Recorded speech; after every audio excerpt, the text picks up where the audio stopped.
since the very beginning, I said I had nothing to do with these crimes. You know, they interrogated me, and I called myself trying to cooperate with them. And after a while, could have asked me the same question over and over and over and over. So I eventually say, look, y'all either charge me or let me go. That's when they put me in a cell, and I've been in a cell ever since. Actually, you the first person that ever questioned me about any of this. After the police had threatened to charge him with 8 capital murders, this is when my name come up. Life is a nightmare, a never-ending nightmare, you know. I wake up to sit here in a little old cell, 3 steps from my bunk to the door, and 3 steps back. You know, I've been living like this for the last 35 years. You know, people don't even treat dogs like we get treated, because this is not living. But I don't have the strength nor the courage to take my own life. Do you have good hopes to be able to get out? You're 71 now. Hi everyone, I was in France last winter. I hope you took a look at the last episode that I shot there. During that trip, I met Nadine, who married Eugene Broxton, who's been on death row since 1992, almost 35 years. They've been together for 20 years, and Nadine told me how much she loved him and how sure she was that he was sent there by mistake because of all the flaws in his trials. Then back home, I read about Eugene on the internet, and nothing of what Nadine told me was mentioned. And there was not even a doubt expressed about his guilt. So I thought it was fair to bring his perspective on the internet. We're not going to redo his trial here, but to those who say that everyone on death row say that they are innocent, I just wanted to remind them that many people have been exonerated after years on the row. If you haven't, take a look at the interviews I did with Anthony Grace, for example, in Houston. The judge that was pushing to keep me there and retry me was the daughter of the judge that initially sentenced me to death. They were trying to break my will and want me to plead to a sentence that I was refusing to plead to. I was not going to plead to anything. You was going to murder me or you were going to free me. And that was my stance. Or listen to my interview with Perry Cobb in Memphis. This lady to whom Santini told she had done the murder, did she testify at your third trial? The judge Maloney would not allow her to testify. But why? Now you asking me a question I can't answer. Before I take you back on death row, I just want to have a word for the victims of those crimes, for their loved ones, for their family, and for the people who have been injured and of whom we're going to talk about. Because Eugene has been accused of horrible crimes, and we all agree that the people who committed them have to be punished. Street kid, prison kid, every system let him go. Framed by lies, no DNA, but still they run the show. 35 years in a cell and still he won't relent. 35 years on death row, he still says he's innocent.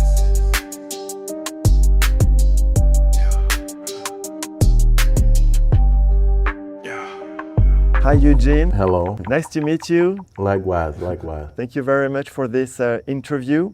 My pleasure. I wanted people to hear your voice and get to know you and hear your side of your story. We're going to walk through your life step by step. Thank you for agreeing to this interview. Okay. You were born in February 1955 in DeRidder, Louisiana. You were raised by your mother. Tell us about your youth. What do you remember? And tell us about your mother in particular. What kind of woman was she? Well, actually, I was an unwanted child. So, I mean, like, I was a stranger in my own house. But I believe I was a good kid. I used to run around the community hustling. This is how I made money, you know, like picking blackberries, picking figs, picking plums, crawfish, and these were things that I used to do to sell to make money. You know, used to hustle Coke bottles back in the day. You know, you used to get 2 cents a Coke bottle, you know, and that's how I managed to make money. But as far as my mother, you know, it was like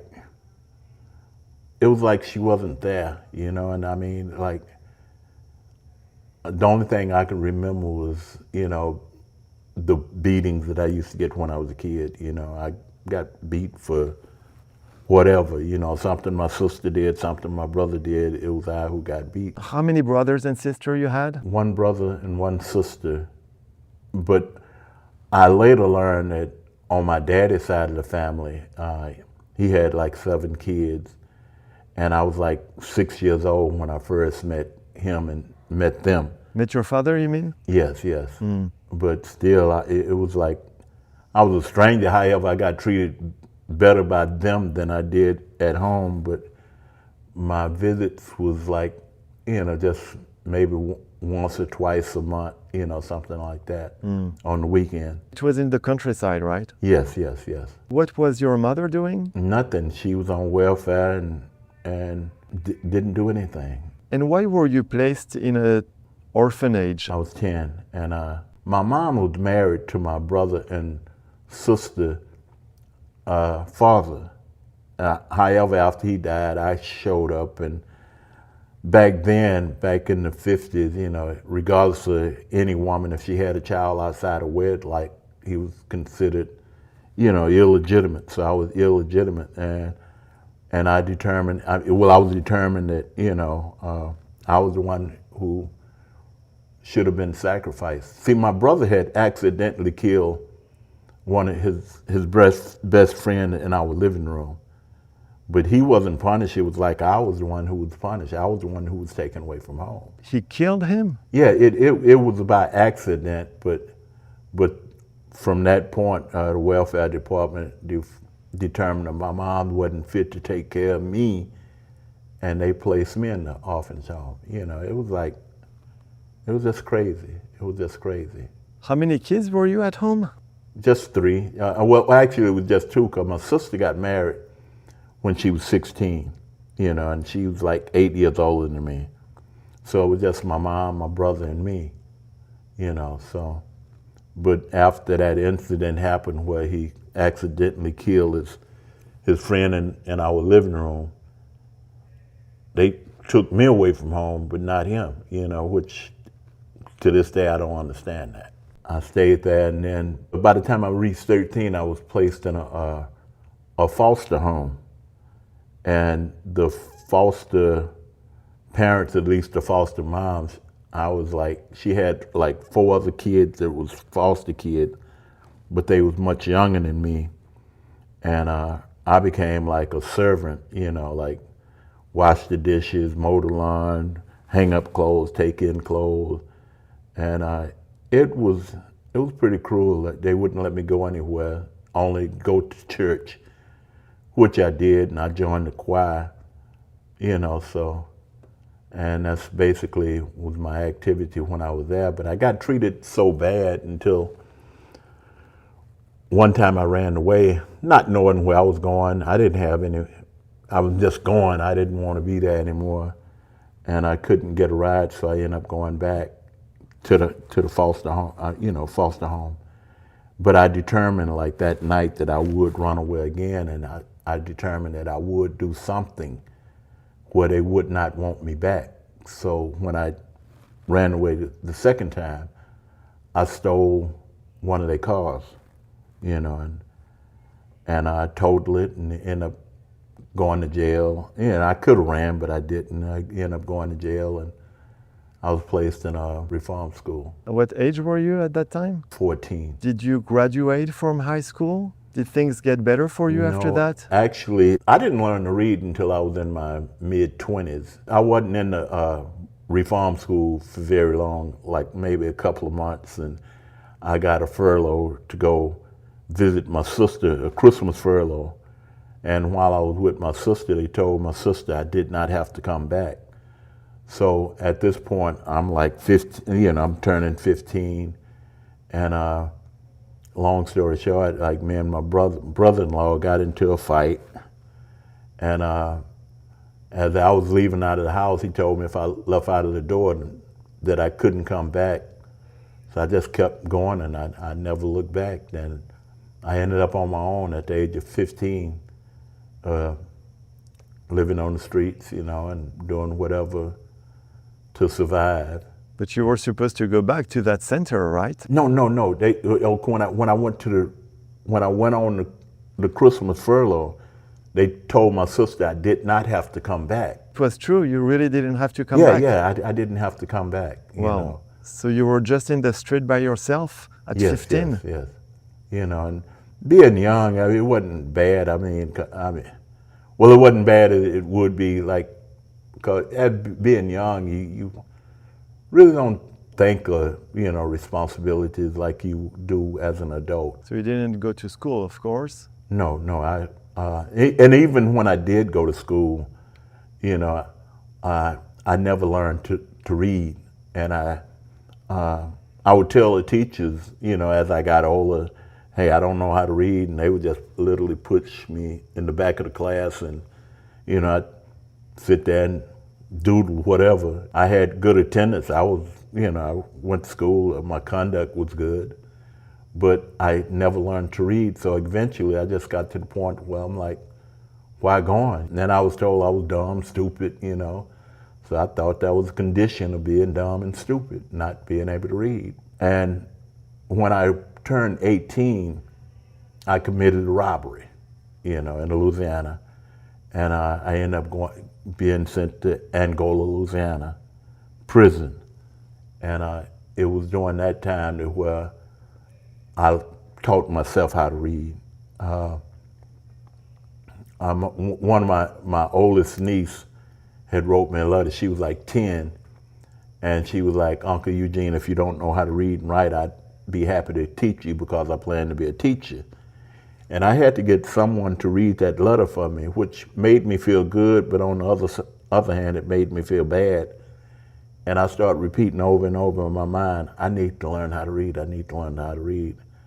And I would go around, like I lived in the dormitory, and I would get a piece of paper and a pen, and I'd go around and ask guys how you spell this, that, is, isn't, can't. And I would get those words and I would study them. And I basically learned how to read by memorizing words. And to this day, I mean, I do not know the sounds of the alphabets. You memorize words? Yeah. But I know suffixes, affixes, and double syllable. At what age did you arrive at the Angola prison? 18. So I was sentenced to 20 years. Wow. And I didn't get out until I was 30. Yeah. For robbery? Yes. Did you do several robberies? No, I just one. Just for one robbery? Just one robbery. And it blew my mind because I ran into other guys that was there with same type of cases. In fact, some even worse than mine. And they had 4 or 5 years, but I was sentenced to 20 years. So it was like, you know. How long did you stay over there? 12 years. Then you went to Texas, right? Yes, I got out. I ended up getting in a ready-made family. It was a woman that I knew, and she had a couple of kids. And before I got out, she became unemployed, and I got out. I got a job, but I was just making minimum wages. And by the time I get paid and pay bills, I'm broke again. And it's kind of ironic, because I had not learned how to really take care of me, and now I'm trying to take care of a woman and 2 kids. And I guess I fell under pressure, and I thought I would do a robbery, and I did a robbery and had a shootout with the police, and ended up coming to Texas prison. You shot at 2 police officers in Pasadena near Houston, right? I shot out of retaliation. I mean, they started shooting at me, and out of fear, I shot back. But regardless, anybody who tried to shoot a police, he considered a murderer. So now I got an MO of a robbery and an MO of a murderer, you know, regardless if I shot him not, which I didn't, but just to shoot at a police officer, you considered a murderer. So, but when I ended up coming to TDC, I had vowed I would never, never rob again because I felt fortunate that I wasn't thrown away this time. Did you feel that those 4 years in prison gave you a chance to become a better guy, have better tools for the future, or do you feel it dragged you down? After I got arrested, and I felt awful because, I mean, here was, you know, like I didn't literally ruin the relationship that I had with this woman and her kids. I loved them like I was their father, which I wasn't. And so I felt all kind of guilt. Actually, I had suicidal thoughts, you know. But after I ended up in prison, I was like, okay, well, now since I'm here, I'm going to do my best to take advantage of the education program. See, I was not allowed that when I was in Angola. You know, they wouldn't let me go to school. They wouldn't let me take any trades in Angola. But in Texas, they said, I had all these opportunities, so I decided I would take advantage of it. I decided I would get my GED, and I signed up for auto mechanic, got a diploma in that. Diesel mechanic, got a diploma in that. I signed up for a typing course, got a diploma in that. When I got out, I went to a halfway house. And at this halfway house, I was trying to get a job, but unfortunately I couldn't get a job, so I was going to a day labor place, you know, 2-3 times out of the week. And what little money I was making at the day labor place, I was holding on tight because I know once my time expired there, you know, pretty much on my own because I didn't have no outside support, none. So when I got out, I bought an old car. I paid $150 for. How long did you stay in prison at that point? 4 years. Like I said, I figured when I bought this old car, you know, if necessary, I could sleep in the car, but I felt like if I had a car, I could eventually find a job. Sadly to say, a week later, somebody stole the car, so, and everything I had that was in the car was gone too, so I ended up homeless. And if there was any time for me to want to commit a crime, it would have been then, but I didn't. I struggled. In fact, I met a lady who allowed me to stay with her and her 2 kids until I got it. And the very day that happened, I found a job.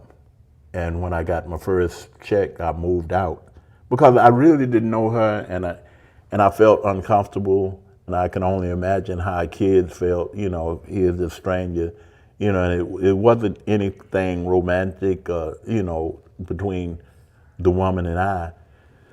So I ended up moving into a motel where I was paying like $90 a week. And once again, I'm tight-wad with my money. And I eventually moved to another motel where I was paying $125 a week, which was an upgrade. But still, I'm holding on to my money. And I eventually moved into an apartment. And how old were you at that time? 34, 35. What jobs were you doing? I was working at a place where they did boilers for oil refineries, you know. And I ended up getting fired, you know, so it was nothing I did. However, the foreman that worked for me, he said some very disrespectful things to me, and I said some things that I shouldn't have said. And so he built a case on me to get me fired. So I ended up getting fired. And I'm not gonna lie, I was angry. I wanted to do him something, but I know if he would have got so much as a scratch, it would end up sending me to prison. So I just blew it off and I moved on. Where was it? In Houston. The company was like in walking distance. It was like 2 blocks from where I lived. So after I got fired, when I invested what little money I had in some crack cocaine, and I started selling crack cocaine. Now I'm feeling like, well, at least I'm not robbing people. I'm not making people buy this. And I only intended to do it for a short period of time and get back, but I got caught up in the fast money and everything to go along with it.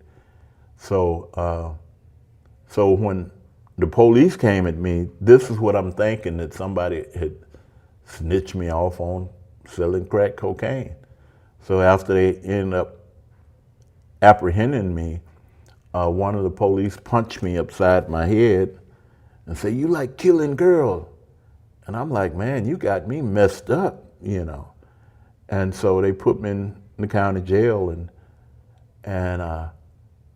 then the next day I heard over the news they arrested Eugene. I heard it on the TV. They arrested Eugene Broxton for one capital murder, and they suspect him to be in 3 other capital murders, which really blew my mind. April 6, 1991, a man called Gary Wayne Stuckwish is robbed and stabbed to death in his apartment. You will be indicted for that murder. Do you know what happened? Okay, well, here's the thing. Okay, that was a woman by the name of Mary Ford who lived with him. And I met her. So when I learned that he had been murdered, that was a surprise to me. However, me and Mary Ford had literally stopped messing with each other. And She was your girlfriend? You no, she was just somebody I'd met and hung out with a few times, you know, and literally, you know. So when I was charged with his murder, that blew my mind, 'cause I didn't even know he was dead until I ended up being charged with his murder. In fact, back when I was in the county jail, you know, they had all this media, you know, they had me in the news. I wrote the newspaper because I wanted them to hear my side of the story, but nobody gave a damn. Nobody wanted to hear what I had to say, you know. Actually, you the first person that ever questioned me about any of this. You have no idea of what happened. No, I had no involvement, none whatsoever with that. On May 16, 1991, first, can you tell us what you did that evening? Man, I have no idea what expired May 16 of 1991, but I know I wasn't out murdering people. That day, in the east part of Houston, Channel View, a terrible murder took place. 20-year-old Shayla Dawkins was shot and killed in her hotel room. Her 23-year-old new husband, Waylon, survived. He was shot in the head. Less than a year after this murder, you got sentenced to death for it. When you spoke of that crime, that day, I used to go out to this truck stop in that area, and that was my hangout spot. That's where I used to sell my drugs at, the truck stop. So, but I had nothing to do with that crime. What little evidence they did have was found on another guy who said that I was the one who did the crime and gave him the evidence, but it was found in his possession. Can you tell us a little bit more about who that guy was and how things happened according to you? Chris Shooks. He was a dope fiend. I used to sell him drugs. After the police had threatened to charge him with 8 capital murders, this is when my name come up. So me being a nobody, and the reason I say a nobody, I had no family, I had no strong ties to the community, I had no money. So I'm a nobody. Who's gonna question my innocence or my guilt? Nobody. They found fingerprints, they found DNA, male DNA, but it wasn't mine. And that came out after 2014. Do we know whose DNA it was? Okay, so that's the issue. I don't know. This whole situation is crazy, man. According to you, who killed her? I have no idea. I had no involvement. I have no knowledge of that crime. Do you think it can be Shook? Well, from what my attorneys say, they believe it was Shook. He died of an overdose in 2016. Yeah. Was he a white guy? Yes, he was. White, blonde hair, and blue eyes. No, red hair and blue eyes. I ended up being appointed 2 attorneys that really did me more harm than they did me good.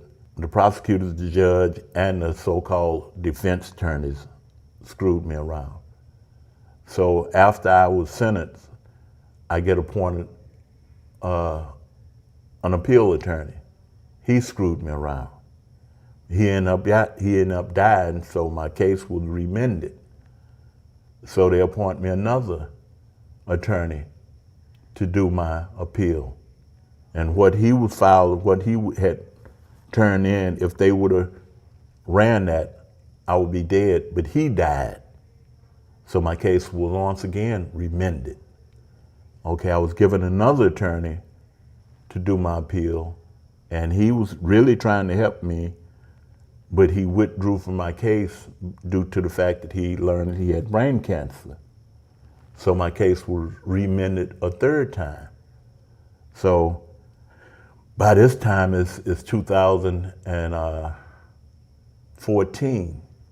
So I get appointed another attorney who really looked into my case, and she reached out to a law firm, and this law firm took my case, and right now I have several attorneys working on my case trying to win my freedom. Can you tell us what went wrong? I read that a witness couldn't testify, and a witness said she saw a white man escaping from the scene, for example. I think it was 3 or 4 people who said that they seen 2 white men at the Dawkins room, and they even described what Sheila Dawkins had on when she opened the door.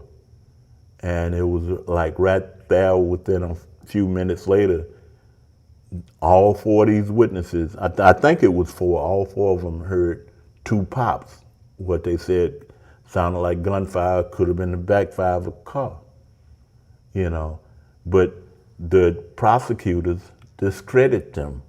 I was just framed. The husband recognized you. What's your explanation about that? With your information, did it tell you that he was in the hospital, heavily sedated on morphine and codeine, and even his mom said that he couldn't remember things. So when the homicide detective went to see him, I had no attorney present. So the only thing I could think of, they went to his room with what they call a photo spread. At least this is what I was told. 5 pictures. One of them was me. So somehow with the pictures, if you see the 5 pictures, 4 of the pictures look real old, and one of me looked fresh. So by him being heavily sedated, and I don't know if you know anything about drugs, but if you high on morphine or codeine, and he was high on both of them, if I whisper to you, yeah, that looked like he did it, when you come down, you're gonna like, that looked like he did it. And that's a fact, there's no exaggeration. So the only thing I could say, once again, I was considered a nobody.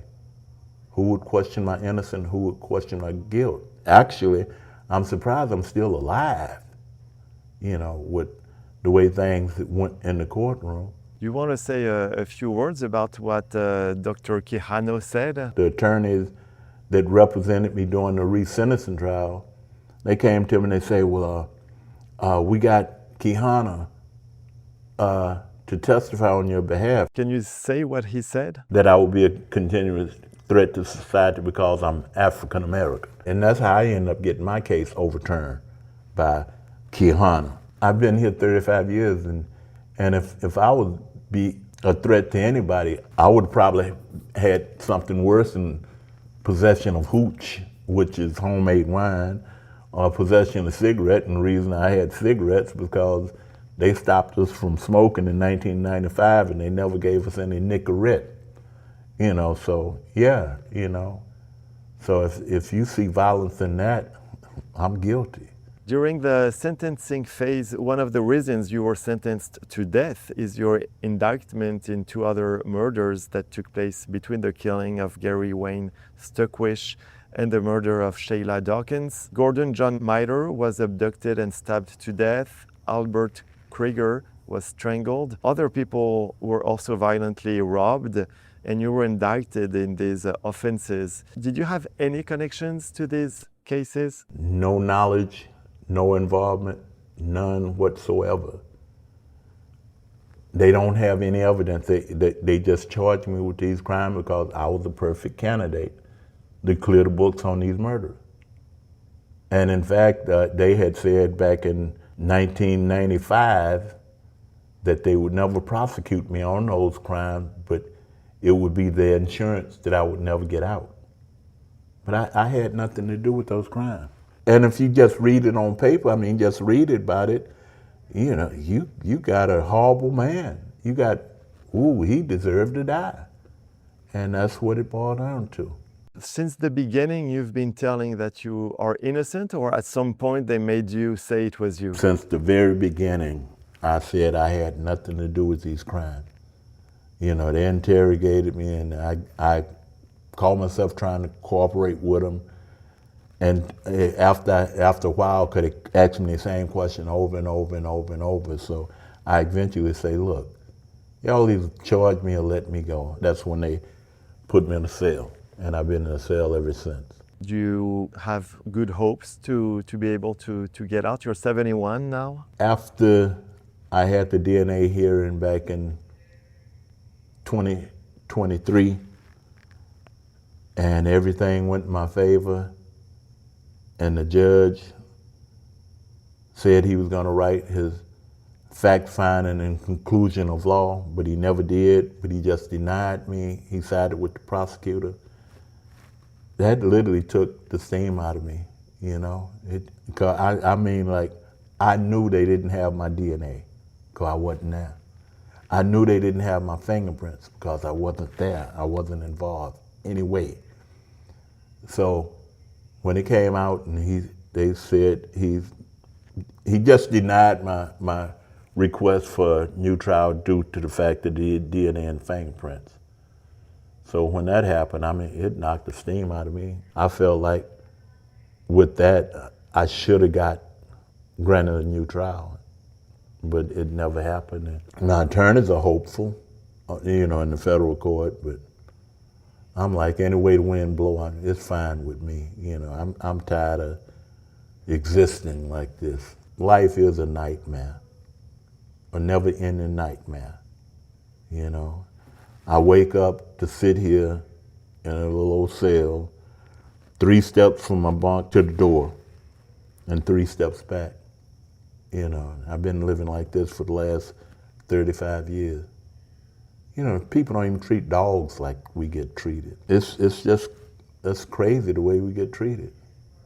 And you see how they brought me up here. I'm chained up like, you know, I could barely walk now, and they, you know, but it don't matter. This is a living nightmare. I just don't have the courage to end it myself. It's just a struggle just to make it through the day sometimes.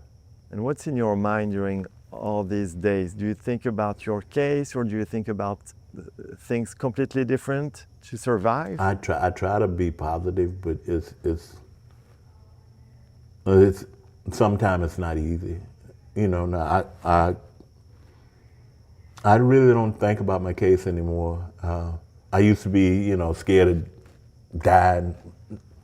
I come to the realization death is just another phase of life. We all gonna die.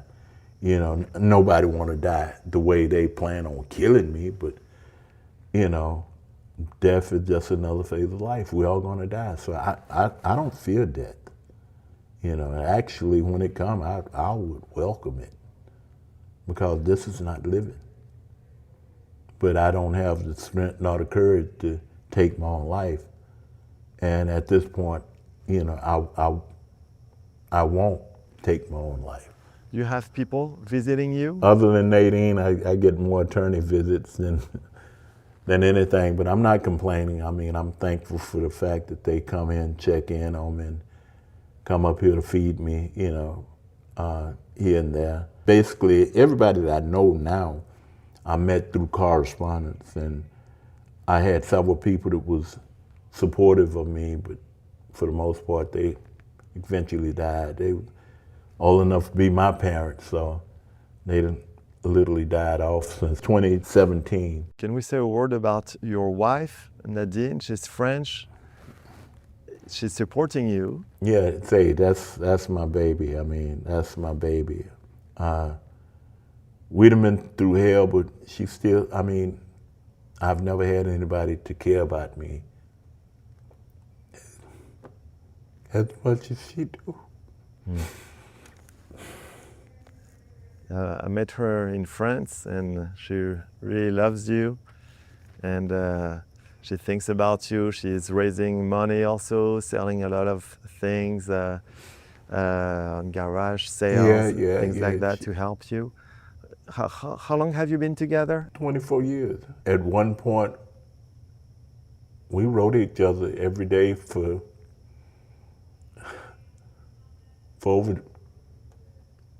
over like 20 years. Now we talk on the phone every day, which is a blessing. You know, I call her every day, and we talk on the phone.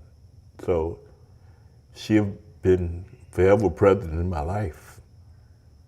And like I said, I'm sorry. Like I said, nobody have cared for me the way she do. And yeah, I love her to the moon and back, you know.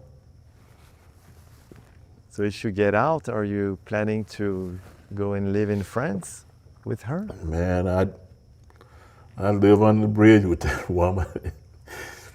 I just hope that happened, you know. She's my life. She's my life. And I'm thankful to have her in my life. Have you been able to become friends with other inmates? Do you get out of your cell sometimes? Yeah, You have a bit of rec time? I go out and I play dominoes and watch TV. That's pretty much how I spend my time. In fact, I was in the day room when they came to get me to come out here, you know, and we get like 4 hours a day. There's a whole lot of new guys here, and the way they keep us on lockdown now, you know, we on lockdown even when we're not on lockdown, so we really can't move around like we once could, but pretty much most of the guys back here know me. I've always found a way to hustle. I mean, it's been a part of my life, you know. I used to make jump ropes, you know, sell those. I used to sell dirty magazines, you know, and then the hooch that I've been caught for, I used to make it and sell it, but I'm not a drinker. Alcohol, I can't stand it. I got an alcohol poisoning when I was like 13. So the smell of alcohol would really make me feel like I had to throw up. But the last time I got caught for hooch was in 2012, and I'm on level 2, you know, like you don't have anything on level 2. So I'm trying to think of a hustle that I could come up on that won't send me to jail, you know. Level 2 is going to jail. So I came up, I say, well, when I get up back to level 1, I'm gonna try to make some fudge bars. So I got back to level 1, and I already had some of the ingredients that I needed, and I crushed up some cookies, peanut butter, and some melted down butterscotch, and I made what I call fudge bars. And I had like a ball of dough like this, and I'm like, man, so I made like some little bars, and I gave a few guys one, and they said, my nickname is Uncle Ippy. So they said, wow, Uncle Ippy, man, these things good. Are you gonna sell them? I said, yeah, I can. So I started selling fudge. Well, I started making fudge bars and selling, but I would always get a first one to individuals free. You know, this is on me. I became well known back here for fudge bars. I just retired 2 years ago from making fudge bars. And still to this day, guys ask me, man, when you gonna make some more fudge bars? But that became my biggest and final hustle. And you don't want to do it anymore? Man, I got calluses on my hand from crushing up cooking. So, and now also with the fact that I'm having back problems, is, you know, I'd had to like get on the floor, you know, and like, you know, I got the cookies in a bag and I like take like my mirror and crush them. But now I catch hell just trying to pick something up off the floor. So that's part of the reason why I quit. My back done went out on me.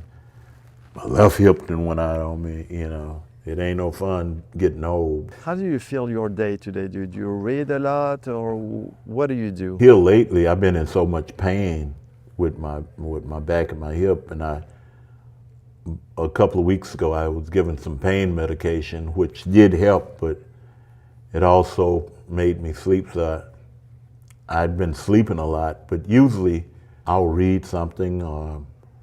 I used to do origamics. You know, I was well known for doing origamics. So I would make origamics and just give them away. But I ended up wrestling with the mailroom because for some reason they didn't want me to have origamic paper, which don't make sense. And then like that was the time where I would mail them out. And so they started taking them loose. So the people I would send them to, and they was like, well, I got your letter, but the origamic, they unfolded. So I filed a grievance. It's just been one thing after another, but I got real good with doing the origamics, and I motivated other guys to do them too. So I guess you could say I've been a motivator to a degree. We're out of time now, so we need to stop.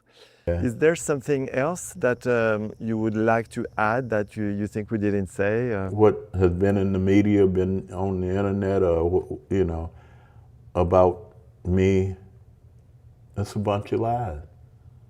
You know, I had nothing to do with this crime. You know, and that's why I told you, I would not say anything to discriminate myself because I had no involvement in it. And when the attorneys took my case pro bono, man, I cried, you know, because I had been trying for years to get attorneys to take my case.